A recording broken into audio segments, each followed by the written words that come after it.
selaku moderator atas waktunya kepada kami. Assalamualaikum warahmatullahi wabarakatuh. Alhamdulillah, innal hamdalillah, summa salatu ala rasulillah wa ba'du. Selamat siang menjelang sore. Salam sejahtera buat kita semuanya. Salam Pancasila, salam Bhinneka Tunggal Ika, salam kebangsaan. Pancasila sudah final, NKRI harga mati merdeka. Kalau bagi tahu, mungkin karena sinyalnya di Banten sana kurang bagus. Tapi kita tunggu sebentar.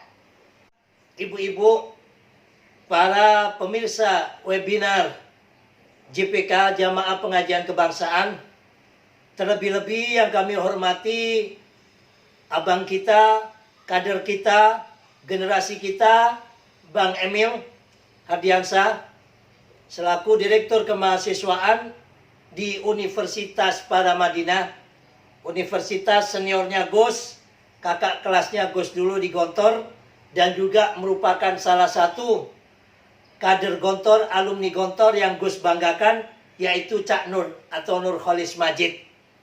Beliau sebelum adanya pemikiran-pemikiran wasatiyah yang ada, atau istilah sekarang ini moderasi beragama, beliau sudah jauh lebih dahulu melangkah untuk memberikan pemikiran-pemikiran wasatiyah kepada bangsa dan negara Indonesia yang memang keberadaannya sangat majemuk ini.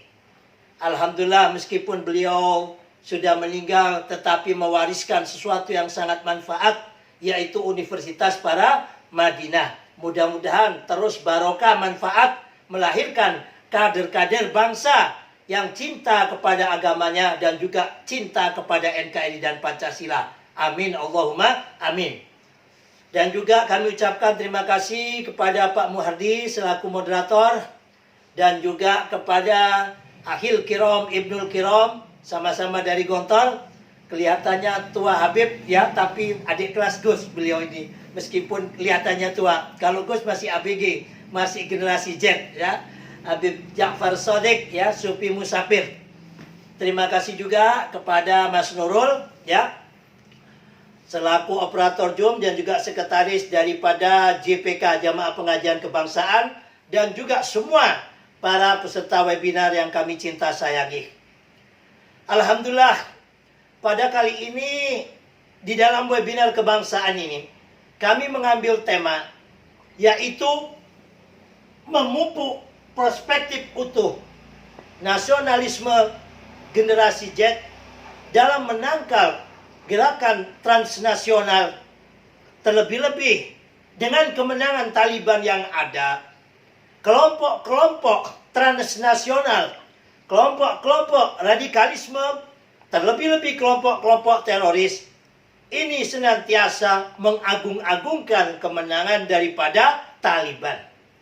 Dan ini dijadikan suatu bentuk momen untuk membangkitkan ghiroh jihad Islam cara mereka. Nah, ini perlu sekali kita tangkis hal-hal yang semacam ini dengan narasi-narasi yang perlu kita luruskan. Bapak-bapak, ibu-ibu, saudara-saudari peserta webinar yang kami cinta sayangi. Mungkin zaman Gus dulu di saat SD, SMP, bahkan waktu kuliah pun, tahun 79 Gus masuk ke Gontor, sampai keluar di pesantren itu kurang lebih 15 atau 17 tahun ya. Nah, itu Gus tidak mengenyam apa yang dikatakan dunia modern seperti sekarang.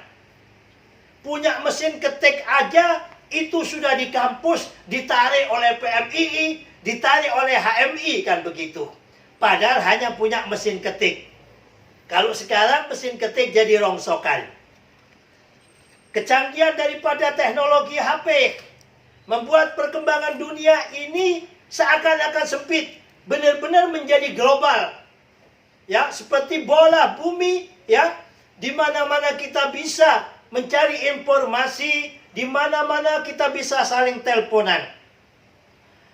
Nah, plus minus daripada perkembangan teknologi yang ada ini, perlu adanya suatu bentuk filter. Apa itu filternya? Kalau di dalam dunia pesantren, senantiasa kita diajarkan yaitu untuk memperkuat karakter building bangsa, guna menumbuhkan hubbul waton kita. Dalam makalah dikatakan, innama umamul ahlaku ma bakiyat, wa indahabat ahlakuhum dahabu. Innama umamul ahlaku, innama sak temannya opoma, umamul ahlaku, karakter building suatu bangsa, itu akan bakiat, akan tetap, akan kokoh. Apabila kita bisa memperkuat daripada karakter. Wa indahabat, lamun dahabat, hilang atau pergi, apa itu karakter building? Dahabu, maka hilang pula lah negara atau bangsa tersebut.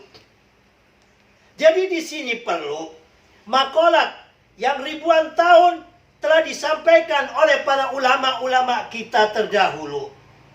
Untuk membangun karakter building suatu bangsa ini penting. Alhamdulillah, Gus terlahir ya, oek-oek procot kalau orang Madura itu pasti kalau istilah orang Katolik dibaptis NU kan gitu kan. Gus terlahir di Madura ya. Dari keluarga Madura, sekarang tinggal di Banten. Dari lingkungan NU. Sekolahnya juga model ala NU. Ya.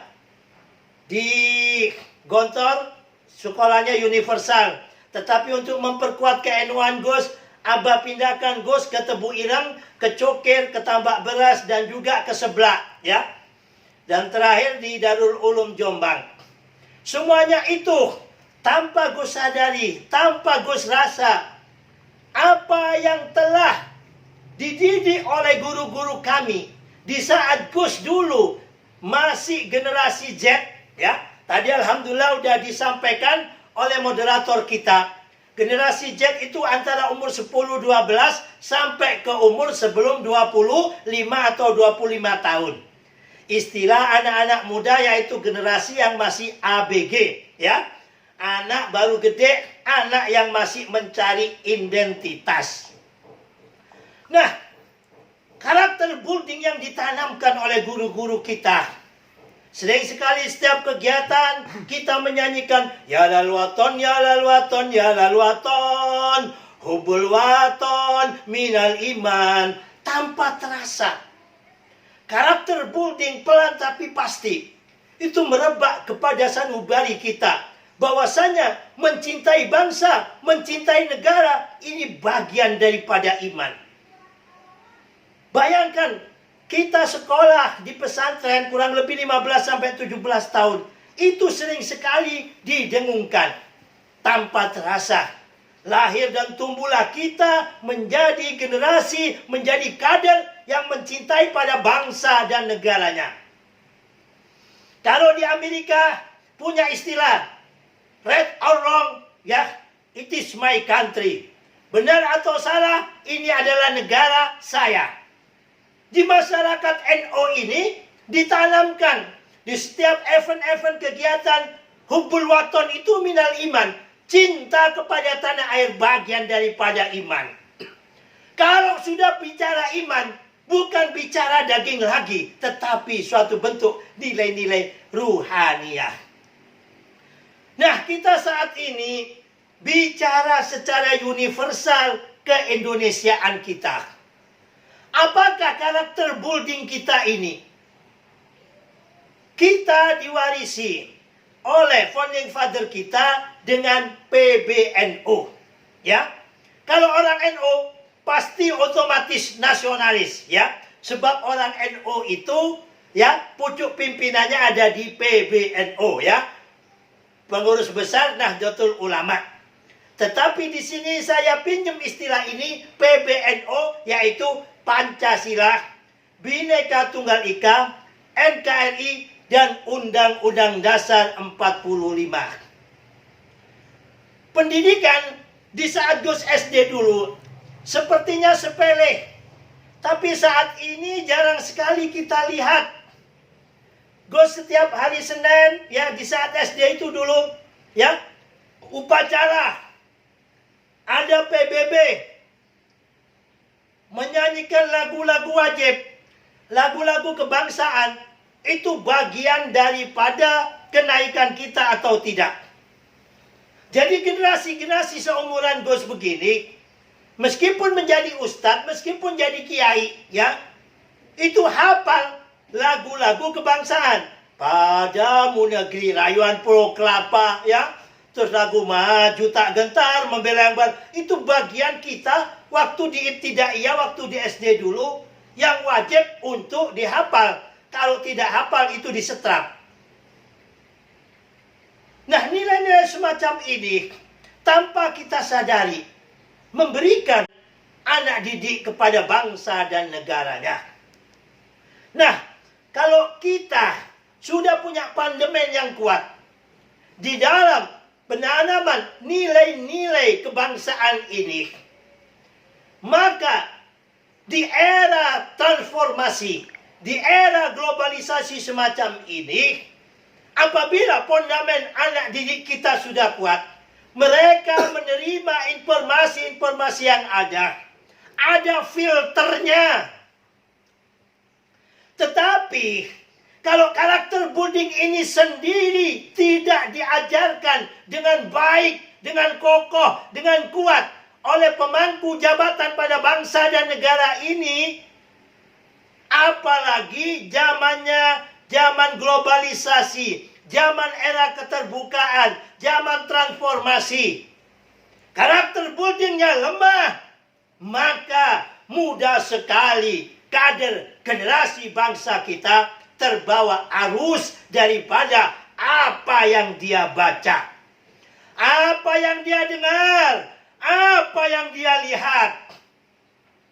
Terus terang, nggak tahu ini. Gus relawannya Jokowi, Gus bangga kepada Pak Jokowi.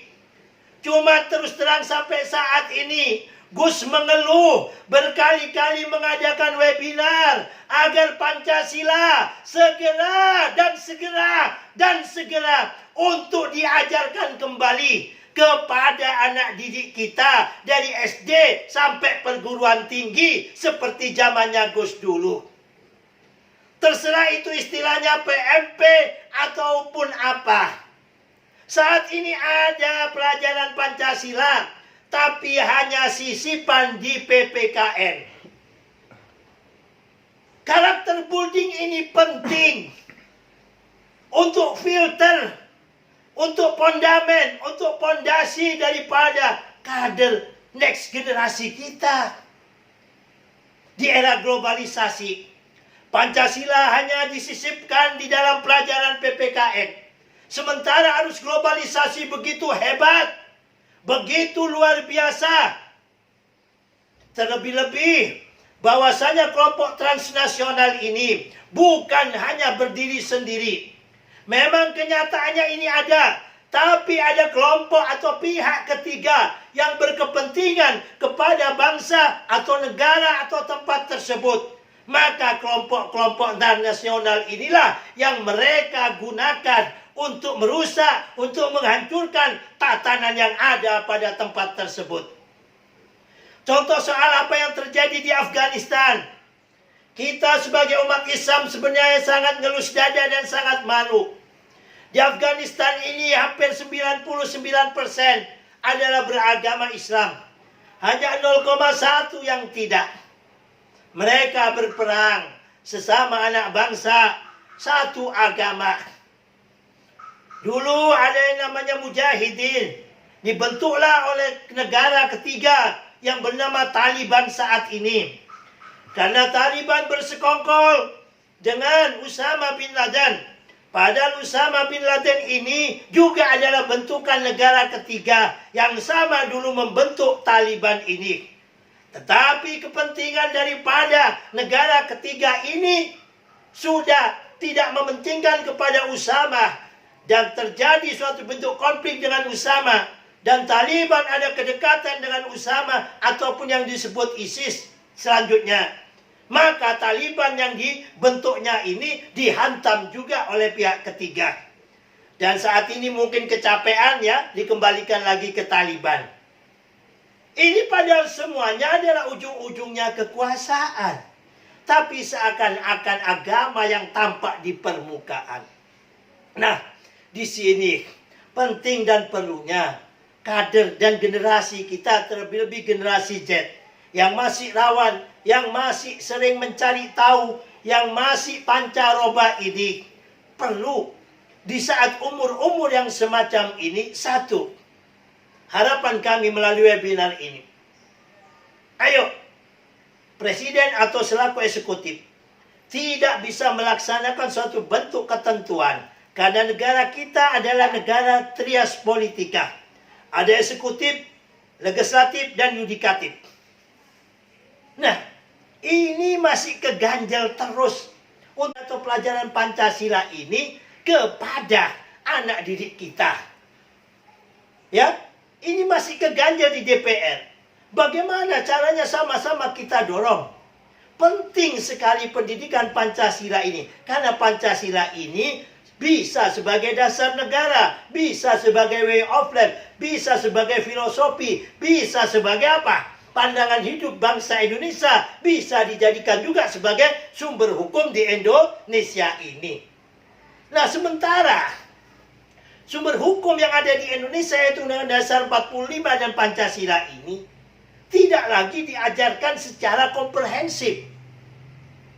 Di dunia yang serba globalisasi semacam ini, masuk arus yang begitu luar biasa.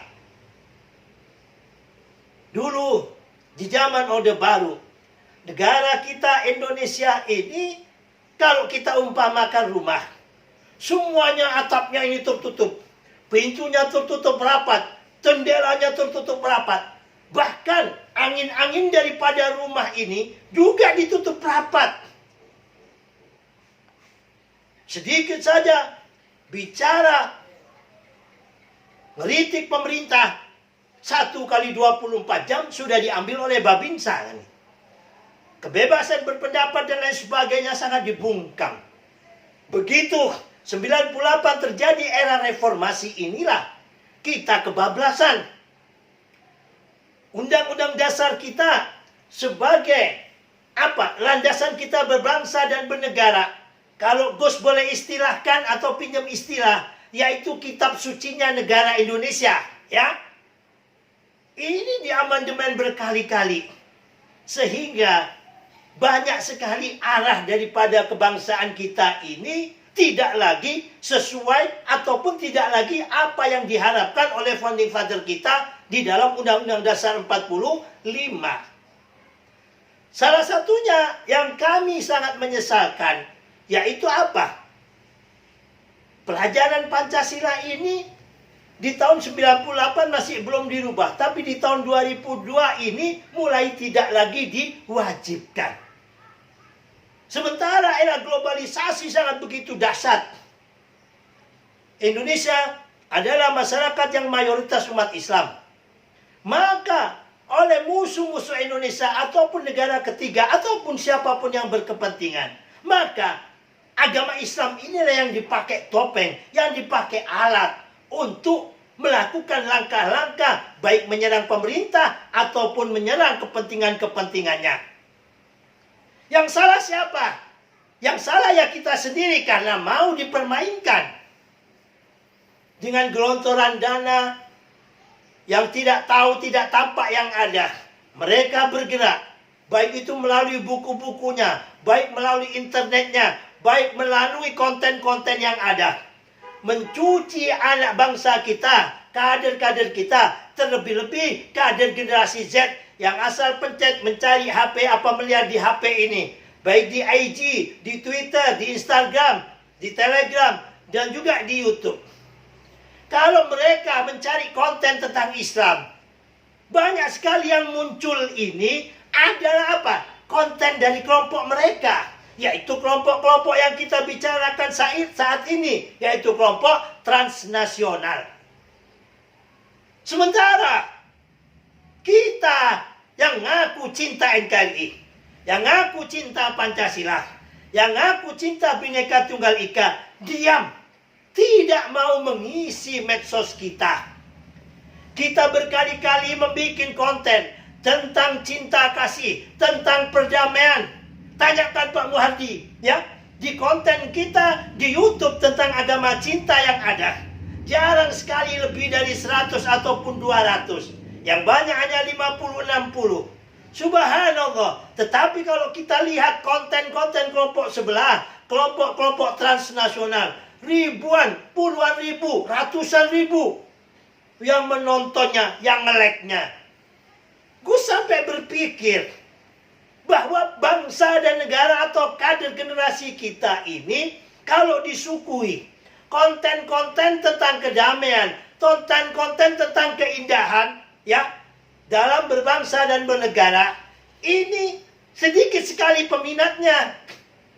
Tapi kalau konten tentang ujaran kebencian, tentang kritik dan lain sebagainya, luar biasa. Gue kaget apa yang terjadi dalam, katanya itu ceramah, padahal itu ocehan yang dilakukan oleh YW, ya, menistakan agama sebelumnya. Dan juga yang dilakukan oleh MK, justru kebalikannya, menistakan agama juga sebelumnya.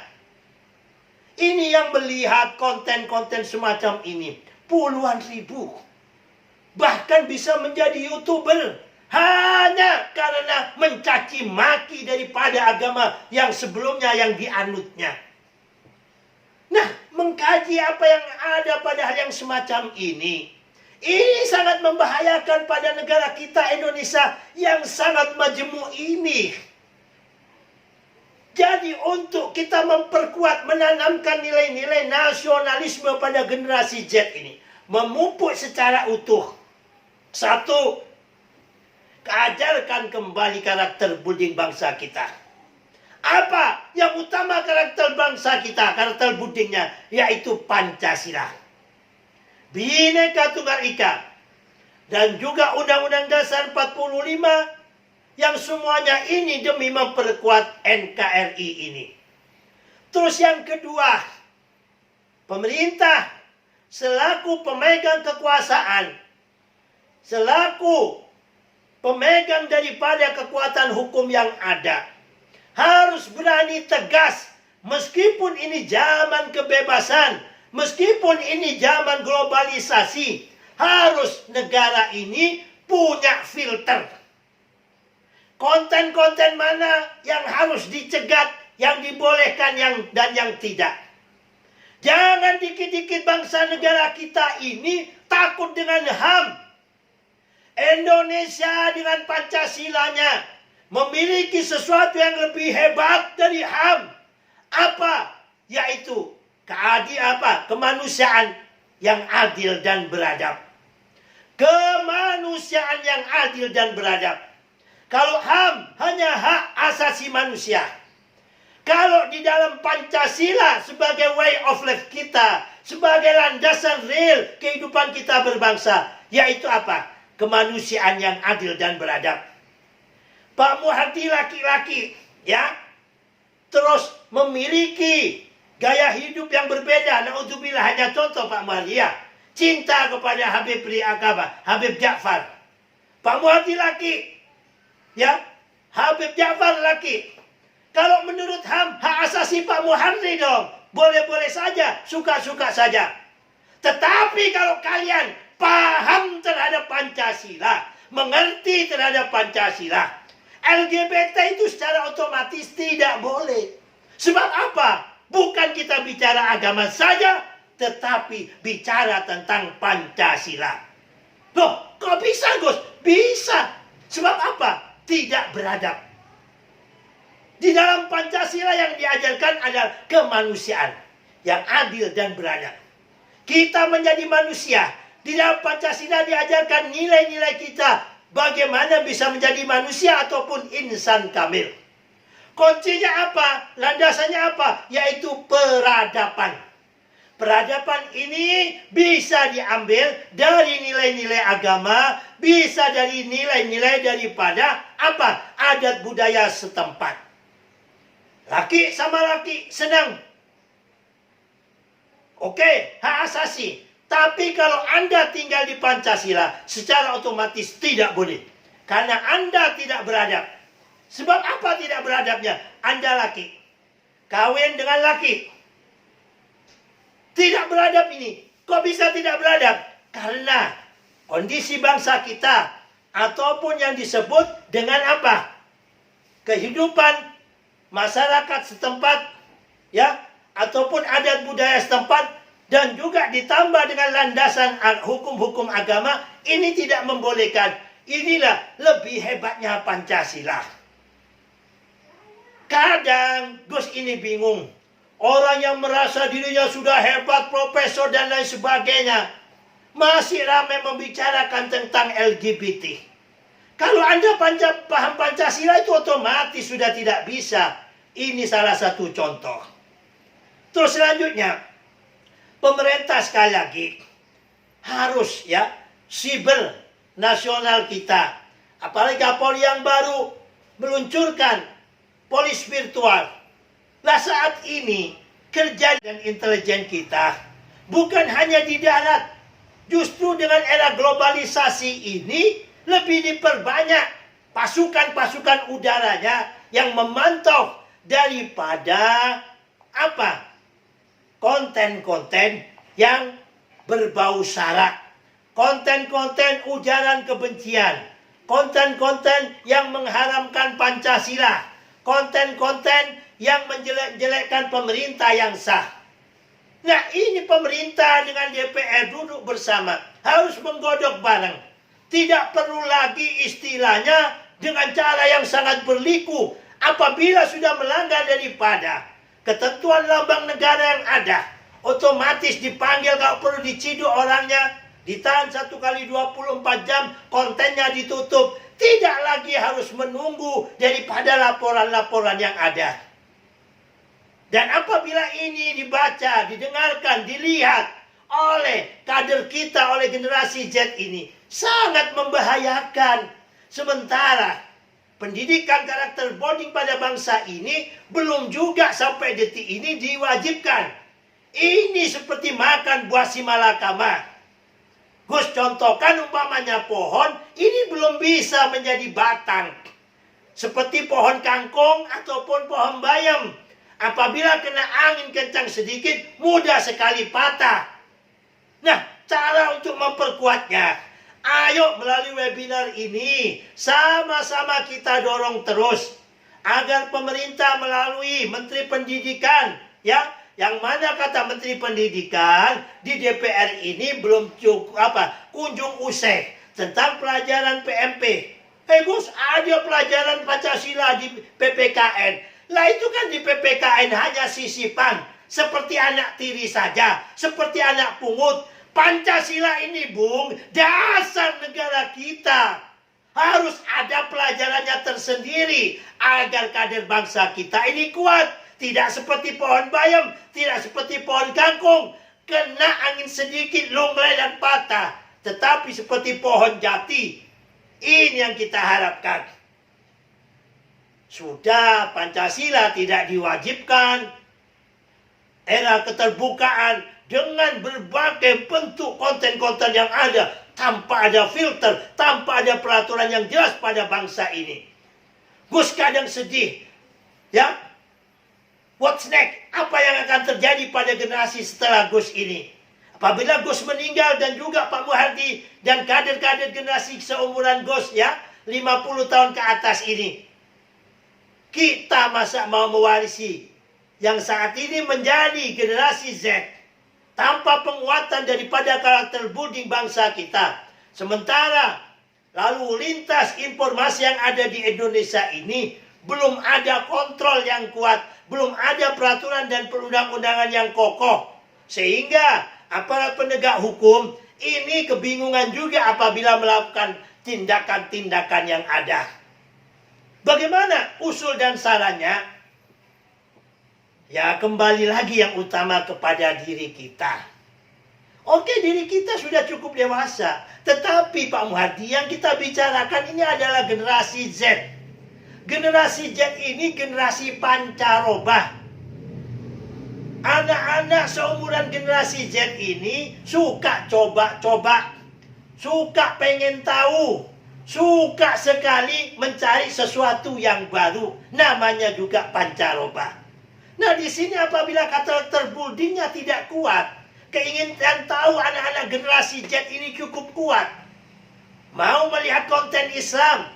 Banyak sekali di antara ulama-ulama kita, alhamdulillah saat ini channel NO sudah bisa mewarnai, tetapi tidak sedahsyat daripada channel kelompok sebelah ini. Kalau mau mencari tentang Islam, mesti yang muncul ini adalah konten dari mereka.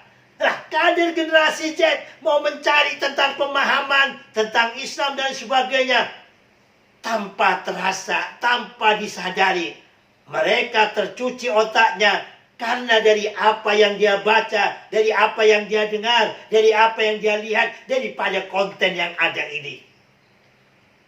Ini sangat membahayakan, Pak Muhardi dan juga para peserta webinar semuanya. Islam diciptakan oleh Allah sesuai dengan firman siapa? Bukan kata ulama, bukan kata madhab A atau madhab C.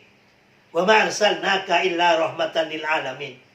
Aku utus engkau hai Muhammad dengan Islam sebagai rahmat bagi seluruh alam. Mereka banyak memenggal-menggal ayat. Mereka banyak memperkosa firman-firman Tuhan ini demi kepentingan mereka. Dan kelompok-kelompok ini ada. Sementara ada kelompok yang ketiga, baik itu dari kelompok-kelompok para konglomerat hitam ataupun kelompok-kelompok yang berkepentingan pada negara tersebut. Lah, konten mereka ini yang memecah belah bangsa, Pak Muhardi, ya.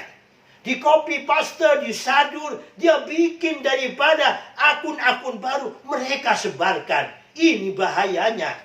Sementara kalau kita melakukan langkah-langkah yang positif, suruh share saja konten kita.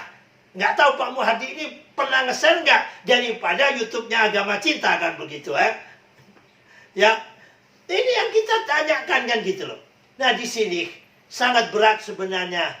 Perjuangan kita sangat berat. Perjuangan kita sangat berat apabila pemerintah dan juga tokoh-tokoh agama dan tokoh-tokoh masyarakat tidak berpikir bareng satu untuk memfilter daripada arus globalisasi ini, ya, dengan pemikiran-pemikiran transnasional, baik dari transnasional kelompok kiri, ya, maupun kelompok kanan. Alhamdulillah kelompok kiri yang biasa disebut dengan kelompok-kelompok komunis, ya, dengan hancurnya glasnost di Rusia dan juga berkembangnya daripada Cina menjadi negara yang modern, menjadi negara yang terbuka, seakan-akan daripada paham transnasional kelompok kiri atau komunis ini bisa dikatakan tidak menjadi ancaman, tapi tetap apa Pak Wardi, kita waspadai bersama, ya. Jangan sampai Indonesia menjadi negara kiri, ya. Apalagi di bulan September semacam ini, ya. Biasanya, ya, kalau bulan September itu nggak ada lain kelompok-kelompok yang memecah belah bangsa ini, isunya adalah isu PKI, kan gitu, ha. Kalau Desember isunya isu tentang halal haramnya mengucapkan Natal. Lah, itu mulai Gus kecil, Pak Muhardi. Sekarang umur 52 tahun. Kapan Indonesia ini majunya? Kalau yang dibicarakan tentang isu udah halal haram ngucap no Natal. Lah itu hanya apa? Hablum minan nas. Ya, mau ngucapkan ya monggo, yang nggak ngucapkan ya monggo, kan gitu loh, kan? Itu aja, Allah. Ini kadang yang ramai di media semacam itu. Alhamdulillah, Pak Muhardi, di bulan September ini konten-konten tentang PKI, ya, agak berkurang. Alhamdulillah. Nggak tahu ini sebabnya. Atau temannya Pak Muhardi yang bebek itu kena tahan atau gimana, kan begitu, ya. Ya, ini sudah agak gitu banyak. Biasanya bulan September ini, waduh, bendera PKI-nya tuh dari mana? Gue kadang bingung. Memang PKI ini pernah ada, ya, bagian daripada sejarah bangsa ini. Tapi bagaimana kita mempelajari sejarah jangan sampai terjadi. Terus kedua, jangan sampai istilahnya ada dendam, ya, yang sudah terjadi berlalu kita benahi. Bagaimana kita jaga jangan sampai apa? transnasional kiri ini mewarnai atau menjadikan Indonesia menjadi apa? Negara komunis. Dan yang saat ini justru yang terus booming dan terus dimainkan adalah apa? Kelompok radikal kanan, Pak Muardi. Ya, yaitu apa? Radikal yang berjubah agama. Di Indonesia adalah mayoritas Islam. Maka radikal kanan yang digunakan adalah apa? Radikalisme Islam. Nah, di sini karakter building, Pak Muardi, karakter building bangsa kita ini Pancasila. Pancasilanya hanya jadi sisipan pelajaran di PPKN. Harus globalisasi ini kuat. Ya, coba anaknya Pak Muhardi atau anaknya teman-teman pemirsa semua yang ada di sini, buka tanya apa? Konten tentang Islam, hukum fikih dan sebagainya, hukumnya ini, hukum jihad. Itu yang muncul konten mereka. Lah ini bahaya. Siapa yang bisa menyelesaikan ini? Yang bisa menyelesaikan adalah yang memegang kekuasaan. Siapa yang berkuasa di sini? Yaitu Bapak kita, Presiden Jokowi. Pak Presiden Jokowi memerintahkan kepada siapa? Kepada Menkominfo. Menkominfo ada cybercrime, ya, ada di TNI Polri di situ bagian cybercrime. Hal-hal yang semacam ini yang merusak nilai-nilai kebangsaan. Negara harus tegas, negara harus hadir. Jangan tunggu negara ini, anak-anak bangsa ini otak-otaknya tercuci oleh pemikiran-pemikiran transnasional. Contoh soal, kalau kita tanya hukum bagaimana khilafah, jarang Pak Muhardi akan muncul dari pemikiran tokoh-tokoh NU. Yang muncul kita bicara tentang khilafah adalah dari kelompok mereka. Hukumnya itu rata-rata mayoritas wajib. Masya Allah. Nggak ada. Di Quran itu tidak ada mewajibkan untuk menegakkan khilafah. Khilafah itu bagian daripada ikhtiar umat Islam atau ikhtiar kelompok umat Islam di dalam membentuk negara. Ada yang sistem kerajaan kayak Saudi, ada yang sebelum Emirat, ya, seperti Uni Emirat Arab, ada sistem republik seperti Indonesia, ya, seperti di Irak kan gitu. Ada sistem sultan seperti di Sultan Brunei. Yang mana yang benar? Semuanya benar. Kebenarannya di mana, Gus? Karena menjadi kesepakatan. Kesepakatan ini bagian daripada perintah Tuhan, ya. Indonesia tidak menjadikan, meskipun mayoritas Islam tidak menjadikan negara khilafah, tetapi menjadi negara kesepakatan. Bersepakat menjadikan negara ini berlandaskan apa? Pancasila. Lah justru kita umat Islam di Indonesia apabila mau melanggar dari Pancasila ini hukumnya dosa. Wah, Gus kamu kok terlalu ekstrim. Bukan ekstrim ini. Kenapa? Sebab kita melanggar daripada kesepakatan yang mendirikan negara ini. Pendiri negara ini kita lahir adalah diwarisi. Pendiri negara bersepakat tidak hendak mendirikan negara khilafah. Tidak hendak mendirikan negara komunis. Tidak hendak mendirikan negara kapitalis. Tidak hendak mendirikan negara kerajaan. Tetapi mendirikan negara kesepakatan yang dibungkus dengan Pancasila. Benderanya merah putih, negaranya bernama Indonesia. Ini adalah kesepakatan. Kalau kita melanggar kesepakatan ini, maka hukumnya di dalam Islam itu berdosa orang yang melanggar perjanjian ataupun kesepakatan. Ini yang seharusnya didengungkan di dalam majelis-majelis yang ada. Bukan sekarang setiap kita lihat konten yang ada, maka tidak akan ada keberkahan apabila tidak tegaknya khilafah, tidak tegaknya syariat. Lah ini mencuci otak anak bangsa ini pelan tapi pasti. Sementara karakter building kita tidak dihajarkan seperti dulu yang begitu luar biasa. Demikian dulu Pak Muhardi. Nanti kita sambung dengan tanya jawab. Ada abangga kita, ya, kader kita ini yang sangat luar biasa. Gus yakin produk dari para Madinah ini insya Allah 11-12 dengan senior Gus yaitu Cak Nun, ya, Nurholis Majid, ya. Nurholis Majid ini salah satu alumni Gontor yang cukup kita banggakan, terlebih-lebih dari kelompok Wasatiyah, ya. Seperti juga Ustadz Helmi, ya. Ada juga siapa itu, Beb, yang meninggal dari Madura itu, Beb. Lupa Gus tuh. masih muda itu Pak Gus, Pak Mahdi di bawah Gus, tapi meninggal itu. Itu pemikiran juga bagus ya, mewarisi pemikiran Nurholis Majid. Siapa itu? Lupa namanya, dari Madura itu. Ya Allah, nanti Habib mungkin ingat. Demikian kurang lebihnya, mohon maaf. Nanti kita sempurnakan dengan tanya jawab. Sebenarnya kalau kita bicara tentang transnasional ini sangat cukup panjang. Gus bicarakan tentang permasalahan yang ada. Gus tadi sebenarnya kalau waktu itu panjang. Dan ada Mas Nurul di samping Gus, akan Gus sebutkan kelompok-kelompok yang membahayakan, yang mana topengnya agama, tetapi sebenarnya itu dijadikan bentuk destroyer untuk merusak bangsa-bangsa yang ada, terlebih-lebih yang mayoritas umat Islam demi kepentingan pihak ketiganya. Baik itu ISIS, baik itu JI, baik itu siapa Taliban dan lain sebagainya. Ya, mungkin bisa nanti melalui tanya jawab. Terima kasih. Waktu kami kembalikan kepada moderator Bapak Mahdi. Terima kasih Pak Mahdi. Assalamualaikum.